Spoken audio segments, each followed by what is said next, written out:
কাল অমর ২১শে ফেব্রুয়ারি ও আন্তর্জাতিক মাতৃভাষা দিবস। ভাষা শহীদদের প্রতি শ্রদ্ধা জানাতে প্রস্তুত জাতি। দিনটি পালনে কেন্দ্রীয় শহীদ মিনারও ও এর আশেপাশে এলাকায় চলছে শেষ মুহূর্তের প্রস্তুতি। তামজিদ সুমনের রিপোর্ট, ছবি তুলেছেন তারিক হাসান। ভাষা শহীদদের শ্রদ্ধা জানাতেই চলছে এই প্রস্তুতির কাজ। শহীদ মিনার পাদদেশ ধুয়ে মুছে নতুনভাবে রং করার কাজে ব্যস্ত শ্রমিকরা। প্রতিবারের মতো আলপনা এঁকে শহীদ মিনারকে সাজাতে ব্যস্ত ঢাকা বিশ্ববিদ্যালয়ের চারুকলার এসব শিল্পী। দিন গড়িয়ে রাত অবধি শহীদ বেদিতে শৈল্পিক নকশা আঁকায় বিরামহীন এই নিবেদন। ভাষা শহীদদের প্রতি এভাবেই সম্মান জানাতে পেরে নিজেদেরকে গর্বিত মনে করেন এসব শিক্ষার্থী। যারা আমাদের ভাষার জন্য কাজ করেছে, ভাষার জন্য জীবন দিয়েছে, আসলে তাদের জন্য আমরা আর কি করতে পারি এখন? সম্মান এক একজন নিচের জায়গা থেকে দেখাতে পারে।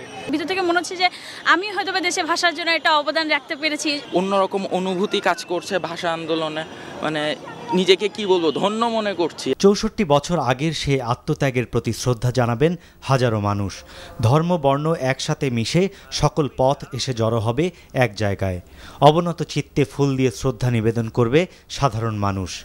এরই মধ্যে প্রস্তুতির সব ধরনের কাজ শেষ হয়েছে বলে জানিয়েছে নগর ও গণপূর্ত বিভাগ। আমরা সুন্দরভাবে গত বছরের চেয়ে আরও আমরা এবার ভালোভাবে কাজ করেছি। যে বর্ণমালায় গাথা বাংলা ভাষার কথা বলার জন্য বুকের তাজা রক্ত ঢেলে দিতে হয়েছিল সালাম, রফিক, বরকত সহ নাম না জানা অনেক তরুণের, সেই প্রাণের ভাষাকে কেন্দ্র করেই এখন প্রতি বছর পালিত হয় আন্তর্জাতিক মাতৃভাষা দিবস। ভাষার জন্য প্রাণ দিয়ে গেছেন ২১শে ফেব্রুয়ারি ১৯৫২-তে। কত অসাধারণ আত্মত্যাগ, কত অসাধারণ ত্যাগ স্বীকার করেছিলেন তারা। মাতৃভাষার মর্যাদার জন্য একজন ব্যক্তি বা একজন মানুষ জীবন দিতে পারেন, এটি কিন্তু বাঙালিরাই দৃষ্টান্ত স্থাপন করেছে পৃথিবীতে। রক্ত দিয়ে জীবন উৎসর্গ করলেন যারা, তাদের হৃদয় নিংড়ানো ভালোবাসায় আন্তর্জাতিক মাতৃভাষা দিবস হিসেবে স্বীকৃতি পাওয়া ২১শে ফেব্রুয়ারির উদযাপন করার এই অহংকার যুগে যুগে বিশ্ববাসীর কাছে মাথা উঁচু করে রাখবে বাংলাদেশের। Tamjid Suman, NTV news, Dhaka.